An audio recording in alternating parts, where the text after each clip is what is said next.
జ్ఞాన సహవాసానికి ఆధ్యాత్మిక వసంతములో ప్రభుతో అనుబంధం కలిగి జీవించడానికి మిమ్మల్ని ప్రేమపూర్వకంగా ఆహ్వానిస్తున్నాను. ప్రభు కృప మీకు తోడై నడిపించునుగాక. ప్రార్థన. ప్రేమ నమ్మకము గల తండ్రి, కృపగల దేవా, మీరు ఇచ్చిన శ్రేష్టమైన సమయంలో పెట్టున్నా ఇక ఆధ్యాత్మిక వసంతంలో ఎండ్ సీజన్లో ఇక రెండో దిన సహవాసంలో నాయన ఆశపడుచున్న యొక్క ప్రాణములను నాయన మీరు మేలుతో తృప్తిపరుచువారైనందుకు వందనా. నాయన ఆధ్యాత్మిక ఆకలి నాయన దాని వలన ఫలములు శారీరకమైన కాపుదల భద్రతతో నాయన బిడ్డలు జీవించుటకు మీరు ఇచ్చిన యొక్క రెండవ దిన సహవాసంలో బిడ్డలు మీరు ముట్టమని, మీ శబ్దము వినిపించమని, మీ వాక్కులో ఫలింపు చేయమని, నన్ను మమ్మల్ని మీరు దర్శించమని, మీ వాక్శక్తిని వినగల చెవిని గ్రహించగల జ్ఞానమును అనుభవించుకుని భాగ్యమును దయచేసి మీరు మా కొరకు వహించిన ప్రతి శ్రమను నాయన మేము మా కొరకుగా అది అనుభవపూర్వకంగా మీ కొరకు భయంకరమైన జీవితాలు జీవించినట్లు మమ్మల్ని భద్రపరచమని యేసు నామమున అడిగి వేడుచున్నాను. ఆమేన్. ఏ పాపమెరుగని ఓ పావనమూర్తి పాప విమోచకుందా, నా పాలి దైవమా నా పాపముల కొరకి పాట్లు నొందినావా, నా పాలి దైవమా నా పాపముల కొరకి పాట్లు నొందినావా, ముళ్ళతో కిరీటమల్లిని స్థిరమువై చల్లాటమున మొత్తిరా, ముళ్ళ పోలకు దిరము తల్లడిల్లగ సొమ్మసిల్లిపోతివి రక్షక, కలువరి గిరిదనుక సిలువ మోయాలేక కలవరము నొందినావా, సిలువ నీతో మోయ తులుబలు వేరుకని తోడుగా నిచ్చినారా, చెడుగు యూదుల పెట్టు పడరాని పాట్లకు సుడిబడి నడచినావా, కడుకు కల్వరిగిరి కడకేగి సిలువను గ్రక్కునా దింపినావా, ఆ కాల కర్మలు భీకరంబగు నిన్ను ఆ కొయ్యపై నుంచినారా, నీ కాలు చేతులు ఆ కొయ్యకే సూది మేకులతో గుచ్చినారా, పలు విధంబుల శ్రమలు చెలరేగ తండ్రికి ఎలిగెత్తి మొరలిడిదివా, శిలువపై బలుమారు కలుగుచుండెడి పాదమలనామముందినావా, బల్లి దుండగు బటు బల్లెమున నీ ప్రక్క చల్లిబడ పొడిచినాడా, ఉల్లలములవలే నల్ల నీరు బకంగ చల్లారి కద కోపము, కటకట పాప సంకటము బాపకింత పలు బాధనుందినావా, ఎటువంటిది ప్రేమ ఎటువంటిది శాంతమిటుల వర్ణింప స్వామి, ఏ పాప విరుగని ఓ పావనమూర్తి పాప విమోచకుండా, నా పాలి దైవమా నా పాపముల కర ఈ పాట్లు నొందినావా, నా పాలి దైవమా నా పాపముల కొరకి ఈ పాట్లు నొందినావా. సర్వేశ్వరుడు యేసునాథుడు మన కొరకు అర్పించిన శిలువ శ్రమలు మన జీవితానికి మరి యొక్క నూతనత్వాన్ని అనుగ్రహించుచున్నది. పాత రోత జీవితాన్ని వదిలివేసి ఫలభరితమైన జీవితాన్ని మనకు అందించుచున్నవి. నిన్నటి దినాన మనము జ్ఞాపకం చేస్తున్న మనములను పిలిచిన పిలుపును జ్ఞాపకం చేసుకోవాలి. మనం ఏ విధంగా జీవిస్తున్నామో అర్థం చేసుకోవాలి. మనము నష్టపోతున్న దాన్ని ప్రజల ఎదుట మరలా పొందుకొని ప్రభువుకు మహిమ అనేకులను దేవుని రాజ్యంలోనికి చేరినట్లు మనం నడిపించాలి. కనుకనే ఈ సంవత్సరం మనము రోమాపత్రికలో మనల్ని అన్వయించుకొని నడిపించుచున్న ఆ యేసు దేవుని యొక్క రాజ్యము, దేవుని రాజ్యములకు మనం వారసులు కావాలని ఈ యొక్క ఆధ్యాత్మిక ఫలభరితమైన జీవితంలో అడుగు పెడుచున్నాం. ఈ 2వ దిన సహవాసానికి మిమ్మల్ని మరొకసారి ప్రేమపూర్వకంగా ఆహ్వానిస్తూ రోమీయులకు రాయబడిన పత్రిక 1వ అధ్యాయం 8వ వచనం నుంచి 14వ వచనం వరకు ఉన్న వాక్య భాగాన్ని ఇతని ధ్యాన భాగముగా ముందుకు సాగుతున్నాం. గమనించండి. రోమీయులకు రాయబడిన పత్రిక 1వ అధ్యాయము 8వ వచనం, మీ విశ్వాసము సర్వలోకమునకు ప్రచురము చేయబడుటను బట్టి మొదట మీ అందరి నిమిత్తము యేసుక్రీస్తు ద్వారా నా దేవునికి కృతజ్ఞతాస్తుతులు చెల్లించుచున్నాము. చాలా ప్రాముఖ్యమైన మాట. మన జీవితంలో ఈ స్థితి లేదు.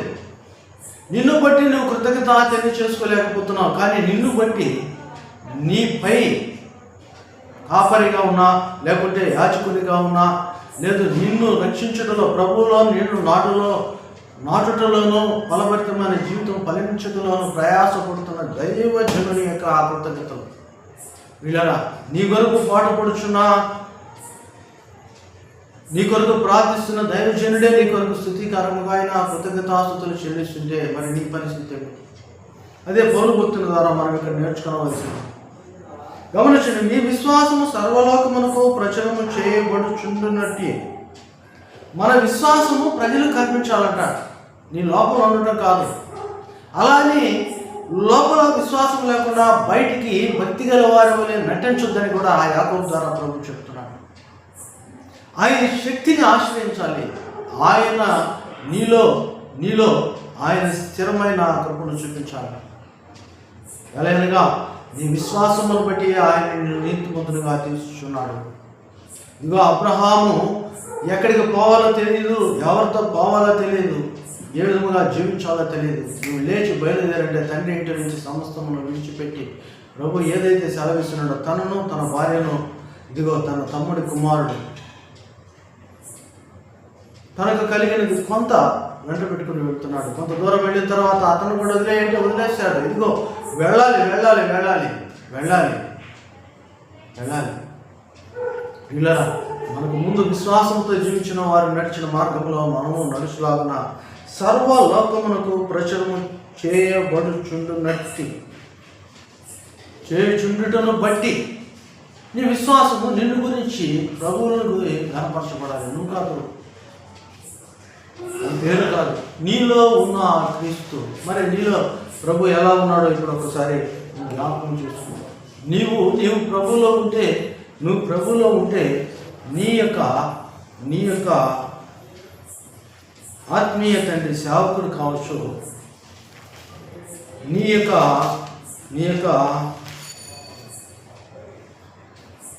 యొక్క కాపరి, నీ యాజకుడు కావచ్చు, ఆయనకి ముందు సంతోషం. దానిని బట్టి ఆయన నీకంటే ముందు కృతజ్ఞతాస్తుతులు చెల్లిస్తున్నాడు. అందుకనే యోహాను భక్తుడు పత్రిక రాస్తూ 2వ పత్రికలో, యోహాను 2వ పత్రికలో ఒకే అధ్యాయం ఉంటుంది. ఆ అధ్యాయంలో ఆయన మాట ఏమిటంటే, పెద్దనైన నేను ఏర్పరచబడినదైన అమ్మగారికి ఆమె పిల్లలకును శుభమని చెప్పి రాయనది. అమ్మగారిని సంఘమును ఆయన సంబోధిస్తూ నేను మాత్రమే కాక సత్యమున ఎరిగిన వారందరూ మనలో నిలుచుచు మనతో ఎల్లప్పుడూ ఉండు సత్యమును బట్టి మిమ్మును నిజముగా ప్రేమించుచున్నాము.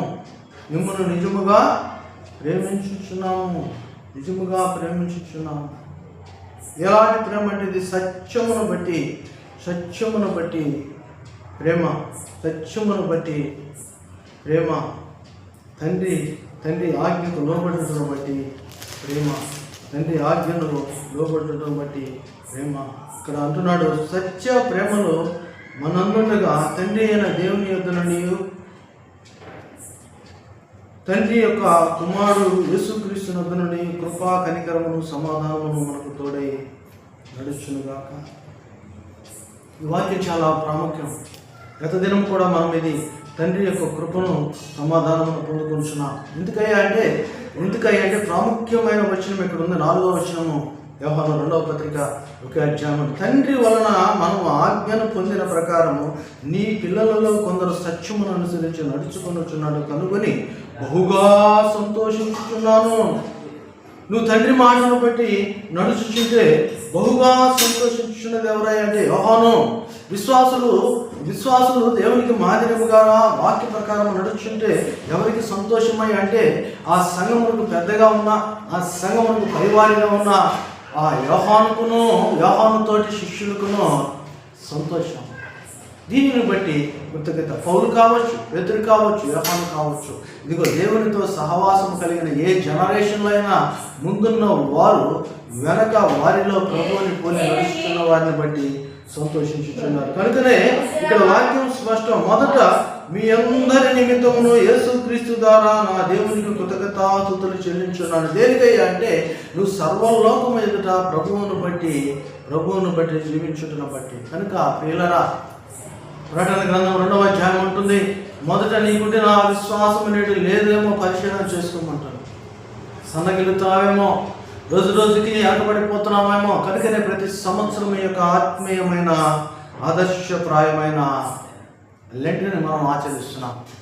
మనలో ఫలములు ఫలించాలి. విశ్వాసమును కర్త, దానిని కొనసాగించేవాడైన యేసు వైపు చూచుచు మనం పందెములో పరిగెత్తుచున్నప్పుడు మనలను బట్టి మన సేవకులు కృతజ్ఞతాస్తుతులు చెల్లిస్తున్నారు, మనల్ని బట్టి మన యాజకులు కృతజ్ఞతాస్తుతులు చెల్లిస్తున్నారు, మనల్ని బట్టి మన తల్లిదండ్రులు కృతజ్ఞతాస్తుతులు చెల్లిస్తున్నారు. ప్రతి సమయంలోనూ, ప్రతి సందర్భంలోనూ కృతజ్ఞత. చూడండి, యేసు ప్రభువారు లాజరు యొక్క మరణ సమయంలో ఆ ఇంటి వద్ద నుంచొని ఆ యొక్క సమాధి దగ్గర నుంచొని, తండ్రి నీవు నా మనవి వినినందుకు కృతజ్ఞతాస్తుతులు చెల్లించున్నానని యోహాను సువార్త 11వ అధ్యాయంలో స్పష్టమైన మాట మాట్లాడుతున్నాడు. పౌలు భక్తుడు అంటాడు, ప్రతి విషయమునందు నువ్వు కృతజ్ఞతాస్తుతులు చెల్లించాలని. అవును, వీటన్నిటిని బట్టే అయితే నీవు ప్రభువులో నడుచున్న బట్టి నీ కొరకు ప్రయాసపడుచున్న సేవకుడు కృతజ్ఞతాస్తుతులు చెల్లిస్తున్నాడు. నీవు కూడా నీ బిడ్డల నిమిత్తము నీకు దేవుడిచ్చిన విశ్వాసమును బట్టి కృతజ్ఞతాస్తుతులు చెల్లించాలని ఇక రోమీయులకు రాయబడిన పత్రిక 1వ అధ్యాయం 8వ వచనం 2వ దినమున మనకు సెలవిస్తుంది. మొదటి దినం మన సాక్షార్థమైన జీవితము. ఈ సాక్షార్థమైన జీవితం ద్వారా నిత్యమైన ఆనందం పొందడం ద్వారా దేవుని రాజ్యములకు వారసులం కాగలము. ఈ యొక్క దేవుని రాజ్యములకు మనం చేరుటకు మనలో ఉన్న విశ్వాసము సన్నగిలకుండా దేవునికి కృతజ్ఞతాస్తుతులు చెల్లించే విధంగా మనము చెల్లిస్తూ అనేకులు చెల్లించే విధంగా జీవించాలని సెలవిస్తుంది. ఈ పట్టుదల కావాలంటే ఏం చేయాలంటే 9వ వచనంలో అంటాడు, రోమీయులకు రాయబడిన పత్రిక 1వ అధ్యాయం 9వ వచనం, ఇప్పుడు ఎలాగైనను ఆటంకము లేకుండా మీ యొద్దకు వచ్చుటకు దేవుని చిత్తము వలన నాకు వీలు కలుగునేమో అని నా ప్రార్థన లేదు ఎల్లప్పుడూ ఆయనను బ్రతిమాలుకొనుచున్నాను. మిమ్మల్ని గురించి ఎడతెగ జ్ఞాపకం చేసుకొనుచున్నాను. చూడండి దేవుని బిడ్డలారా, నేను మీ యొద్దకు రావాలంటే నా ఇష్ట ప్రకారం రాకూడదు.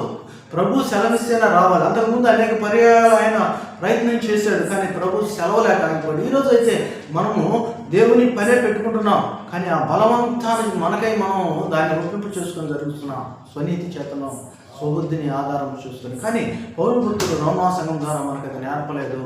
యేసు ప్రభువారు ఎలాగైనా తండ్రి నీ చిత్తము నాలో నెరవేరాలని చెప్పాడు. అలాగే పౌరు భక్తుడు అంటున్నాడు, నేను నీ యొద్దకు వచ్చుటకు కూడా దేవుని చిత్తము కావాలి. అయ్యా, ఇప్పుడు నీవు నన్ను నడిపించాయని దేవుని బతిమాలుకుంటున్నాడు.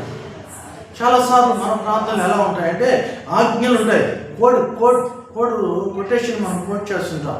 ఇదిగో నువ్వు నాకు ఇస్తానన్నా, నా కోరికలు తీస్తానన్నా, ఇదిగో నాకు అది చేస్తానన్నా, ఇది చేస్తానన్నా, ఈ వాక్య ఆధారం ఉంది అని అంటారు. కానీ ఈ ఉపవాస ప్రార్థనలలో, ఈ యొక్క విజ్ఞాపన సమయములలో, ఈ యొక్క ఆధ్యాత్మిక వసంతంలో నీవు చేయవలసిన ఆర్గ్యుమెంట్ కాదు, ప్రభువుని బతిమాలుకుంటాను. వీళ్ళ సాక్షార్థమైన జీవితంలో ఆయన కృతజ్ఞతాస్తుతులు చెల్లించచ్చు. ఆయనను బ్రతిమాలంట, ఆయనను బ్రతిమాలి ఎంత అనుకండి, ఎంతైనా. యాకోబు అంటాడు, రాత్రంతా ఆయనతో పెరుగులాడి విధవరాలు నాకు న్యాయం తీర్చని ఆయన్ని ప్రాధేయపడి విసుకక. అవునండి, ఈ యొక్క ఆధ్యాత్మిక వసంతమైన ఈ యొక్క లెంట్లో ఇదిగో యేసు ప్రభువారు శిలువ మీద ఉండి కూడా ప్రార్థించిన విధముగా నీవు కూడా నీ ప్రార్థనా జీవితాన్ని ప్రభు ముందు ఉంచాలి. ఒకటి కృతజ్ఞతాస్తుతులు చెల్లించాలి. రెండవది ప్రార్థనలో ఆటంకపడకుండానట్లు నువ్వు గమ్యం చేరడానికి ఆటంకములు రాకుండా ఆయన యొక్క నువ్వు బ్రతిమాలుకోవాలి. దేని కొరకు అంటే దేవుని యొక్క సువార్త ఆటంకము లేకుండా, అనగా నీలో ఆ సువాసన వచ్చేలాగున ఇదిగో నా ఆత్మ నేను సేవించుకున్న దేవుడే దీనికి సాక్షి అని కూడా వచ్చిన అంటాడు.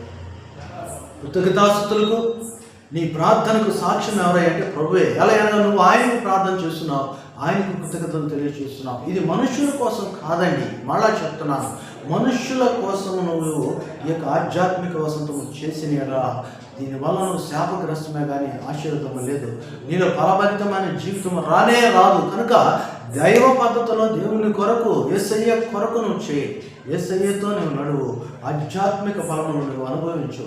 ప్రభు కృప ఇదిగో దీనికి సాక్షిగా ఆయనే నీ యందు ఉంటున్నాడు. గమనించండి 11వ వచనం చూస్తే, మీరు స్థిరపడవలని అనగా మీకును నాకును కలిగి ఉన్న విశ్వాసము చేత ఆయన మనము ఒకరి విశ్వాసము చేత ఒకరము ఆదరణ పొందవలని. అవునండి, ఎందుకయ్యా ఈ యొక్క ఆధ్యాత్మిక వసంతం అంటే ఒకరిని ఒకరు బలపరుచుకుంటే కోసమే కానీ ఒకరిని ఒకరు కలిసి లోకములో నడుచుటకు కాదు. ఒకరిని ఒకరు బలపరుచుకున్నట్టుకు, ఒకరిని ఒకరు బలపరుచుకున్నట్టుకు, ఒకరితో ఒకరి సహవాసం సాంగత్యము లోకపరమైనది కాదు. కానీ అందుకని అంటాడు, యెహోవా యందు భయభక్తులు గలవారు మాటలాడుకొనుచుండగా యెహోవా సముఖములో గ్రంథములో రాయబడుచున్నారు. ఇదిగో మీరు భూమి మీద ఇద్దరు ఏకీభవించిన దాన్ని ఏదైతే ప్రభువులను ఏకీభవిస్తున్నావో, భూమి మీద ఏకీభవించేది లోకము కొరకు కాదు, కానీ దేవుని కొరకు నువ్వు ఏకీభవించి నువ్వు అడిగిన ఎడలా. ప్రియులారా, ఈ వాక్యము స్పష్టం. మీరు స్థిరపడవాలని మీ విశ్వాసం చేత ఒకరిని ఒకరు ఆదరించుకున్న వాళ్ళని. ఎలాగంటే నీ యొక్క పట్టుదల కోసం. అందుకని యేసు ప్రభు వారు ఆయన శిష్యులను, యాజకులను కాదు, ఆయన శిష్యులను సేవకు పంపిస్తూ కూడా మీరు లోకం మీదకి వెళ్ళండి అంటూ ఆయన ఇద్దరిని జతపరిచాడు. దేనికంటే వారు పట్టుదల సన్నగిల్లకుండా స్థిరపడులాగున, ఒకరిని ఒకరు బలపరుచులాగున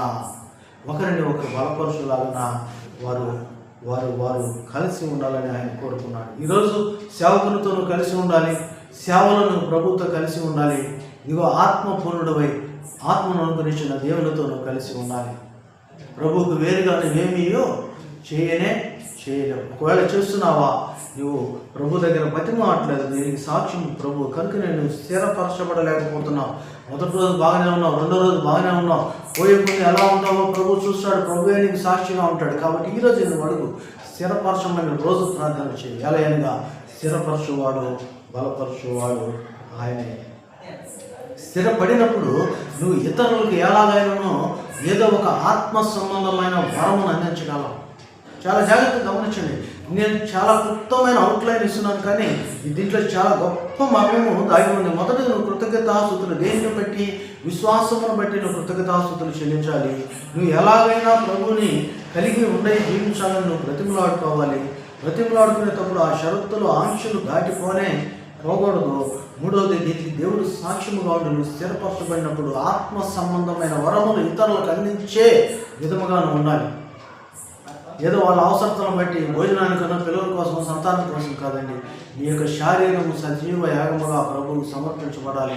నీ ప్రార్థన ద్వారా అనేకులు రక్షించబడాలి. అవసరతలు తీర్చబడటం కాదు, రక్షించబడాలి. అవసరతలు వస్తూ ఉంటాయి, పోతుంటాయి. ఆకలి వేసిద్ది తింటాం, మళ్ళీ ఆకలి వేసిద్ది తింటాం. ఇంతేనా? నిద్రపోతాం, లెగుస్తాం. ఇది కాదు జీవితం. దేవుని యొక్క కృపావరము నీలో ఉండాలి. ఆత్మ సంబంధమైన యొక్క కృపావరము ఇతరులకు పంచిపెట్టే విధంగా ఉండాలి. మొదట మనం చూసాం, మిమ్మును బట్టి నేను కృతజ్ఞతాస్తుతులు చెల్లిస్తున్నాను, మీకు ఏదైనా నేను వరం ఇవ్వాలని నేను ఆతురత పడుచున్నానని పౌలుభక్తుల ద్వారా ఈరోజు మనం నేర్చుకుంటున్నాం. ఈ విధమైన ఈ యొక్క వాక్యంలో నువ్వు ఎక్కడ వెనకబడి ఉన్నావో ఒకసారి ఆలోచించుకో. వీళ్ళరా, ఇది కేవలం మిగులుకని కాదు, విశ్వసులకని కాదు, ఎవరైతే క్రీస్తుని నమ్మి ఉన్నారో వారందరికని సహోదరులారా, నేను ఇతరుల వల్లే అన్ని జనులలో ఫలము పొందినట్లు మీలో కూడా ఫలం ఏదైనా పొందవలని అనేక పర్యాయములు మీ ఎదుకు రాను ఉద్దేశించుతాను. కానీ ఇది వరకు ఆటంకపరచబడితేనే ఇది మీకు తెలియకుండుట నాకు ఇష్టం లేదు.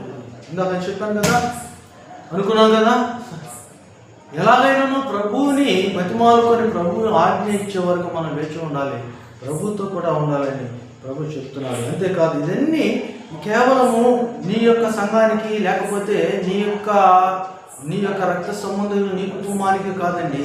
క్రీస్తు సంబంధి అయిన ప్రతి వారికి, యూదునికి, గ్రీసు దేశస్తులకును, or Indian or out of Indian, or Christian or non Christian, ఇప్పుడు క్రైస్తవ జీవితంలోనే ఎదగాలంటే దేవుని గురించిన సాక్ష్యం ఇతరులకి అందించే విధముగా నీ యొక్క జీవిత ప్రయాణం ఉండాలి.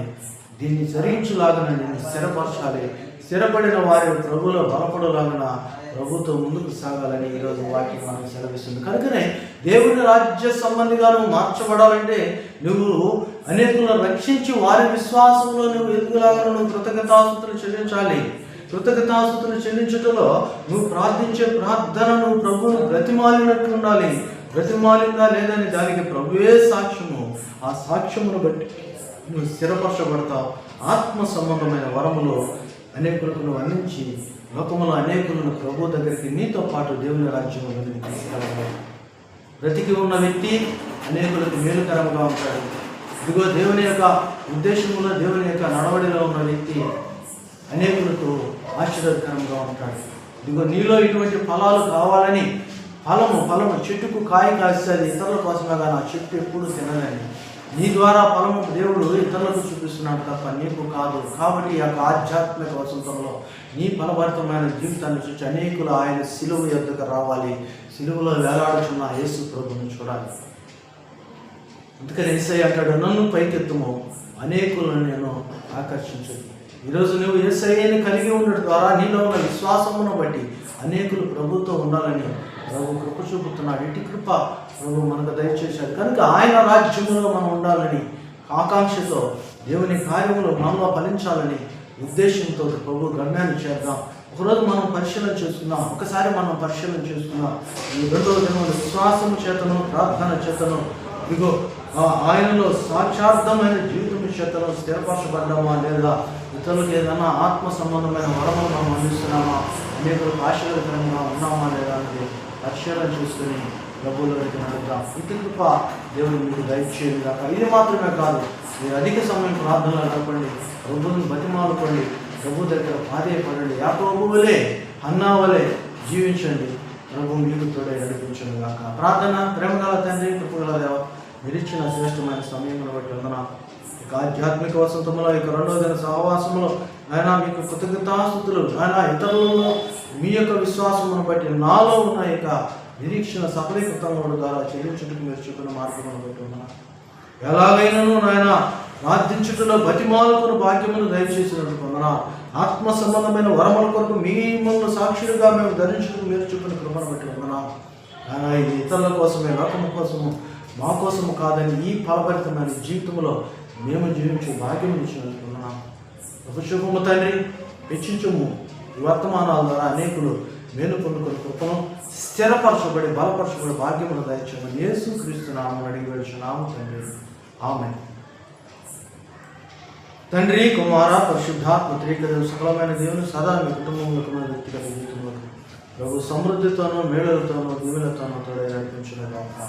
ఆమేన్. హల్లెలూయా.